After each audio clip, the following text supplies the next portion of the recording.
बिहार चुनाव प्रचार 2025 में प्रधानमंत्री नरेंद्र मोदी और गृह मंत्री अमित शाह समेत एनडीए के तमाम बड़े नेता आरजेडी चीफ लालू प्रसाद यादव और राबड़ी देवी की सरकारों के जंगलराज की याद दिला रहे हैं।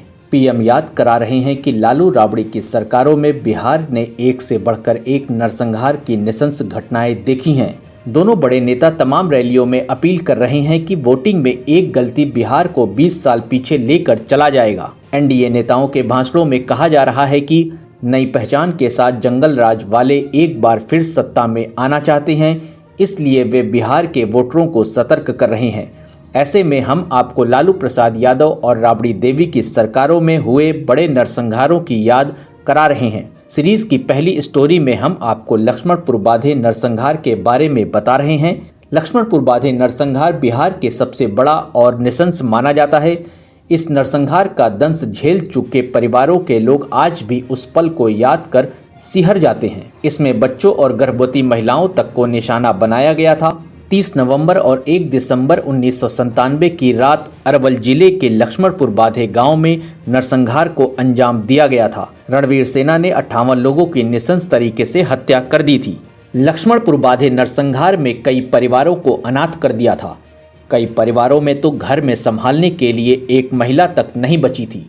कुछ परिवारों में तो सिर्फ बच्चे ही जीवित बचे थे। इस नरसंहार में 3 साल के बच्चे से लेकर 65 साल के बुजुर्ग तक की हत्या की गई थी।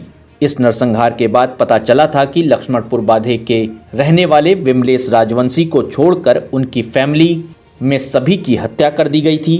हत्यारों ने सभी 5 लोगों को मौत के घाट उतार दिया था। मरने वालों में उनके पिता, 2 भाई और दोनों भाभियां शामिल रहीं। इसी तरह दुखिया देवी नाम की महिला के पति और 2 बेटों की भी हत्या कर दी गई थी। सहनी यानी मछुआरा जाति से आने वाला यह परिवार सोन नदी में मछली मारने के बाद लौट रहे थे, तभी रास्ते में ही उनकी हत्या कर दी गई थी। इस परिवार का गला रेत दिया गया था। इसी तरह लक्ष्मणपुर बाधे में कई परिवार और रहे जिनका सब कुछ उजड़ गया था। आरोप है कि भूमियार जाति के लोगों की रणवीर सेना ने लक्ष्मणपुर बाधे नरसंहार को अंजाम दिया था।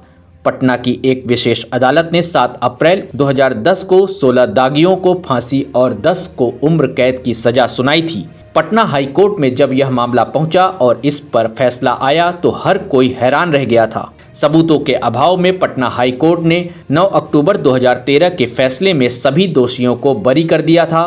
इसके बाद यह आज तक सवाल बना हुआ है कि आखिर लक्ष्मणपुर बाधे नरसंहार को किसने अंजाम दिया था। तो दोस्तों, ऐसी ही खबरों के लिए बने रहिए स्पीक जी न्यूज़ के साथ। धन्यवाद।